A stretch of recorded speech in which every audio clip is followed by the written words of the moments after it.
कौन था Albert Einstein? कैसे इसका दिमाग और लोगों से मुख्तलिफ था? क्यों इसे इसके स्कूल के टीचर्स क्लास से बाहर रखते थे? एल्बर्ट आइंस्टाइन की मौत कैसे वाक़या हुई और ये अमर कैसे हो गया?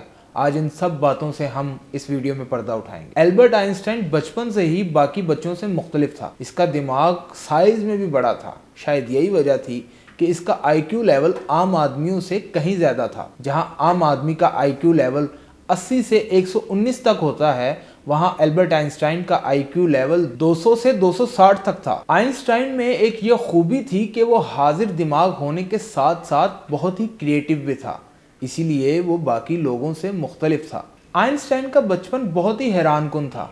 उसे स्कूल जेल लगता। उसका ये मानना था कि जो चीज़ें हम स्कूल में सीख रहे हैं वो हम स्कूल जाए बगैर भी सीख सकते हैं, तो स्कूल जाने का क्या फ़ायदा है। आइंस्टाइन को स्कूल में बस एक ही चीज़ का इंतज़ार होता और वो था इतवार का दिन। इतवार के दिन आइंस्टाइन के वालिद उसे पार्क में घुमाने ले जाते थे। आइंस्टाइन वहाँ भी बाकी बच्चों के साथ खेलने की बजाय एक सुनसान जगह पर बैठकर हर चीज़ को ऑब्जर्व करता था और थ्योरीज क्रिएट करता था। एल्बर्ट आइंस्टाइन के उस्ताद उसको क्लास से ज़्यादा वक्त बाहर रखते थे। इसकी वजह यह थी कि वो बहुत ही अजीबो गरीब सवाल करता था। वो ऐसे सवाल करता था कि जिससे उसके उस्ताद लाजवाब हो जाते थे और बाकी बच्चों के सामने उनको बेइज्जती महसूस होती थी। आइंस्टाइन इक्वेशंस को टीचर के समझाने से पहले ही सॉल्व कर लेता था, जिससे उसके टीचर्स बहुत नाराज़ होते कि तुम्हारी वजह से हमारी बाकी बच्चों के सामने बेइज्जती होती है। आइंस्टाइन की दो थ्योरीज जिन पर साइंसी दुनिया कायम है, अगर हम इन थ्योरीज की बात करें जैसे कि E=mc², ये वही थ्योरी थी जिसकी वजह से दुनिया को न्यूक्लियर पावर मिली। इसका मैं आपको आगे जाके बताऊंगा कि दुनिया को न्यूक्लियर पावर कैसे मिली और E=mc² से क्या मुराद है। एक मशहूर कहावत है कि एवरीथिंग इज रिलेटिव।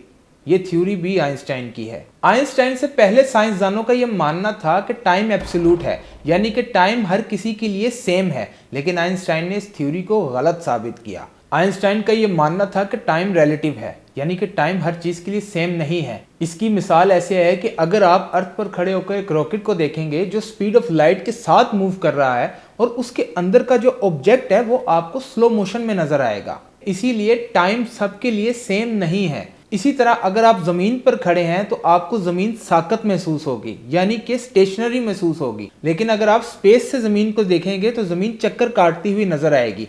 इसका मतलब है कि एक चीज़ का मोशन भी सेम नहीं होता। आइंस्टाइन की इस थ्योरी को काफ़ी अरसे तक ख्याली बातें कहा गया, क्योंकि इस थ्योरी का कोई प्रैक्टिकल फार्मूला हमारे पास मौजूद नहीं था। आपको ये थ्योरी समझ में नहीं आई ना? मुझे भी नहीं आई थी क्लास में, लेकिन आहिस्ता आहिस्ता आ जाएगी। अगर आपको मूवीज़ देखने का शौक है तो इस थ्योरी पर एक मूवी भी बन चुकी है, इंटरस्टेलर, आप वो ज़रूर देखिएगा।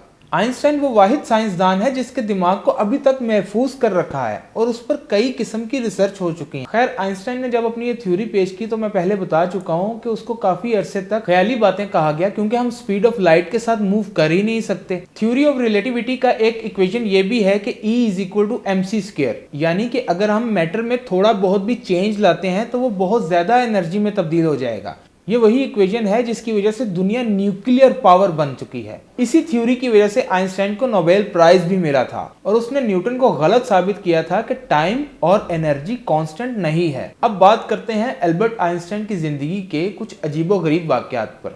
आमतौर पर ऐसे शख्स को दुनिया पागल कहती है। एल्बर्ट आइंस्टाइन अपने एक दोस्त से मिलने गए और उनके एक दोस्त ने उनसे उनका फ़ोन नंबर मांगा। एल्बर्ट आइंस्टाइन ने अपनी डायरी खोली और अपना फ़ोन नंबर बताना शुरू किया। उनका दोस्त हैरान हुआ और कहा, एल्बर्ट, तुम इतने बड़े साइंसदान बन गए हो, तुम्हें अभी तक अपना फ़ोन नंबर भी याद नहीं? एल्बर्ट ने बहुत ही शानदार जवाब दिया और कहा कि जो चीज़ मैं डायरी में महफूज कर सकता हूँ उसे मैं अपने दिमाग में महफूज क्यों करूँ? क्या आप भी ऐसे ही करते हैं? तो मान लें कि आप भी जीनियस हैं, या फिर आप अपने दिमाग में दिन भर की फजूलियात को महफूज करके और ओवर थिंकिंग करते रहते हैं। ऐसा ना किया करें, आप भी एल्बर्ट आइंस्टाइन बन सकते हैं। ओवर थिंकिंग को साइड पे रखा करें। एक और वाकया मैं आपको एल्बर्ट आइंस्टाइन की ज़िंदगी को सुनाता हूँ। एल्बर्ट आइंस्टाइन एक दफ़ा ट्रेन में सफ़र कर रहे थे कि टीटी ने उनसे टिकट मांगी। टिकट मांगने के बाद एल्बर्ट आइंस्टाइन ढूंढने लगे अपनी टिकट को जो खो चुकी थी। टीटी ने कहा, आप घबराएं नहीं, मुझे पता है आपने टिकट खरीदी होगी, मैं आपसे टिकट नहीं मांगूंगा। ये कहकर टीटी आगे चला गया और जब वो वापस आया तो उसने देखा कि एल्बर्ट आइंस्टाइन अभी भी टिकट को ढूंढ रहे हैं। टीटी ने उनको कहा, सर आप घबराएं नहीं, मैं आपसे टिकट नहीं मांग रहा, मुझे पता है आपने टिकट खरीदी है। एल्बर्ट आइंस्टाइन ने उनसे कहा, मैं तुम्हारी वजह से टिकट को नहीं ढूंढ रहा, बल्कि मैं ये देखने के लिए ढूंढ रहा हूँ कि मुझे जाना कहाँ है। आप हमें कमेंट्स में बताइएगा कि आप भी चीज़ें भूल जाते हैं। अगर आप चीज़ें भूल जाते हैं तो इसका मतलब है आप जीनियस हैं। मैंने आपसे पहले कहा था ना, ऐसे लोगों को आमतौर पर दुनिया पागल कहती है। लेकिन देखें, एल्बर्ट आइंस्टाइन में भी ऐसी हरकत और सकनात मौजूद थी। एल्बर्ट आइंस्टाइन की मौत बहुत ही दर्दनाक साबित हुई। एल्बर्ट आइंस्टाइन हर्नियों की इंटरनल ब्लीडिंग की वजह से हॉस्पिटल पहुंचे और डॉक्टर ने उन्हें बताया कि आपको एक सर्जरी दरकार है। अगर इंटरनल ब्लीडिंग ज़्यादा हो गई तो आपकी मौत भी वाक़या हो सकती है। लेकिन एल्बर्ट आइंस्टाइन ने उनसे कहा कि मैंने जितना जीना था और जो मैंने करना था मैंने कर दिया है, अब मेरे जाने का वक्त आ गया है। और फिर चश्मे फलक ने देखा कि 1955 में दुनिया एक अजीम साइंसदान से महरूम हो गई।